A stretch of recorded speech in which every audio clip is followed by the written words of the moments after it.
कोई इंसान बहुत ज़्यादा मुस्कुरा रहा है, अगर उसके चेहरे पर हमेशा मुस्कान बनी हुई है, तो इसका मतलब ये नहीं है कि उसकी ज़िंदगी में संघर्ष नहीं है, स्ट्रगल नहीं है, दुख नहीं है।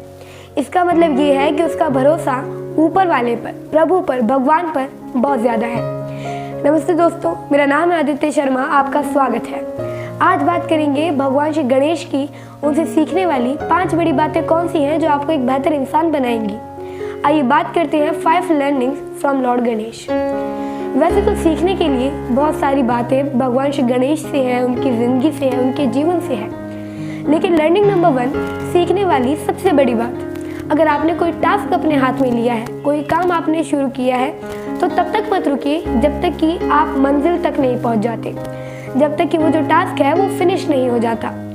एक कथा है कि महर्षि वेदव्यास जी ने जब महाभारत लिखना शुरू किया तो चाहते थे वो कि भगवान श्री गणेश उसे लिखे, और जो बात हुई वो ये हुई कि महर्षि वेदव्यास जो है वो एक के बाद एक श्लोक बोलते जाएंगे नॉन स्टॉप, बिना किसी पॉज के। और भगवान श्री गणेश ने कहा कि ठीक है, आप बोलते जाइएगा और मैं लिखता जाऊंगा, और जब तक लिखूंगा जब तक ये महाभारत जो है पूरी नहीं हो जाती। महाभारत को लिखने की बात थी, इतना बड़ा काव्य था, इतना बड़ा शास्त्र उन्होंने लिखना शुरू किया, लेकिन शायद नीति में कुछ और था। जब लिखने लगे भगवान श्री गणेश तो लिखते लिखते बीच में उनकी कलम जो है वो टूट गई, उनका पेन टूट गया। अब पेन टूट गया तो क्या किया जाए, उन्होंने वहीं पर अपना एक दांत तोड़ा और उस दांत से लिखना शुरू कर दिया। इसलिए उन्हें एक दंत भी कहा जाता है। एक दंत क्यों कहा जाता है, इसके पीछे भी बहुत सारी कथाएं हैं, उनमें से एक कथा ये है। लेकिन ये जो कहानी है ये हमें क्या सिखाती है कि जिंदगी में अगर कोई टास्क आपने अपने हाथों में लिया है, हमें लगता है कि हमने ये काम शुरू किया है, तो फिर उसको मत तब तक करिए जब तक कि वो पूरा नहीं हो जाता, बीच में कहीं मत रुकिए, चाहे उसमें कितनी भी मुश्किलें आ जाए, बस हल्के से मुस्कान के साथ आगे बढ़ते चलिए।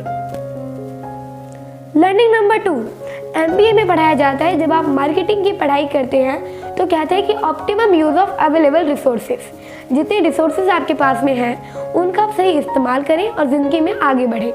लर्निंग नंबर 2 भी यही सिखाती है। सीखने वाली इस लर्निंग में बहुत सारी बातें हैं। ये एक पुरानी कथा है कि भगवान शिव और माता पार्वती ने अपने दोनों बेटों से कहा, कार्तिकेय जी से भी जो उनके बड़े बेटे थे और छोटे वाले गणेश जी से भी, कि आप दोनों के बीच में एक कॉम्पिटिशन रखा गया है, प्रतियोगिता रखी गई है। आपको दुनिया के 3 चक्कर लगा करके आने हैं और जो सबसे पहले आ जाएगा उसके लिए एक चमत्कारी फल है। और जब ये प्रतियोगिता शुरू हुई तो गणेश जी को पता चला कि मैं तो चक्कर लगा ही नहीं पाऊंगा, क्योंकि मेरा जो वाहन है, मेरी जो सवारी है वो चूहे की है। तब तक बड़े भैया आराम से घूम के आ जाएंगे, मेरे तो चक्कर ही पूरे नहीं हो पाएंगे, तो अब क्या किया जाए। तो उन्होंने अपने माता पिता के ही 3 चक्कर लगा दिए और उसके बाद प्रणाम करके कहा कि आप ही मेरी दुनिया हो।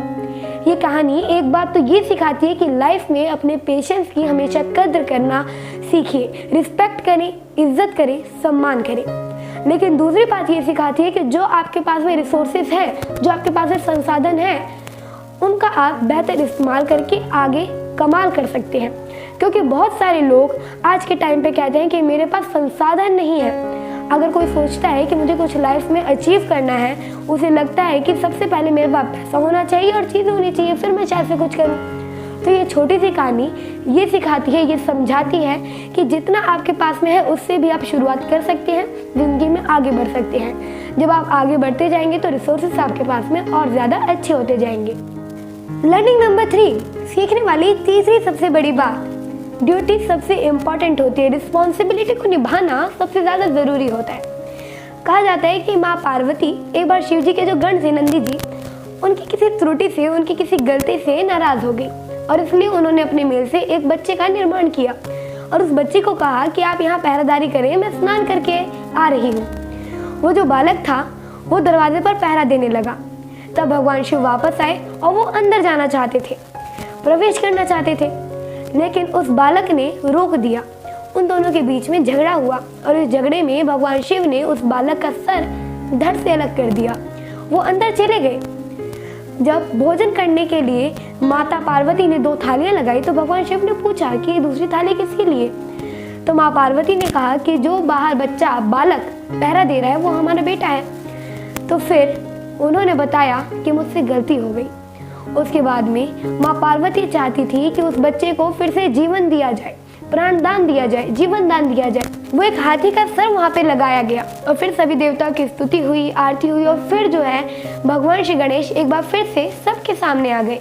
ये छोटी सी कहानी जो उनके निर्माण की है, लेकिन ये बताती है कि भगवान श्री गणेश ने अपने जीवन में जो उन्हें कर्तव्य निभाने थे, जो उन्हें कर्तव्य दिया गया था, काम दिया गया था, जिम्मेदारियां दी गई थी, वो उन्होंने पूरे 100% डेडिकेशन के साथ में पूरी की। यहाँ तक कि भगवान शिव से भी वो लड़ने के लिए तैयार थे। उनको एक जिम्मेदारी दी गई थी कि कोई अंदर ना आने पाए, तो अपनी उस जिम्मेदारी का उन्होंने कर्तव्य को लगातार उसे निभाते रहे, चाहे उसमें उनकी जान भी चली गई।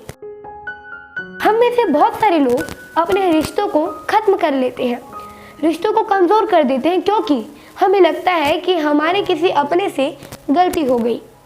लाइफ टाइम हम उसे माफ़ नहीं कर पाते और ये माफ़ कर पाना भी बहुत बड़ी लोगों की कमज़ोरी है।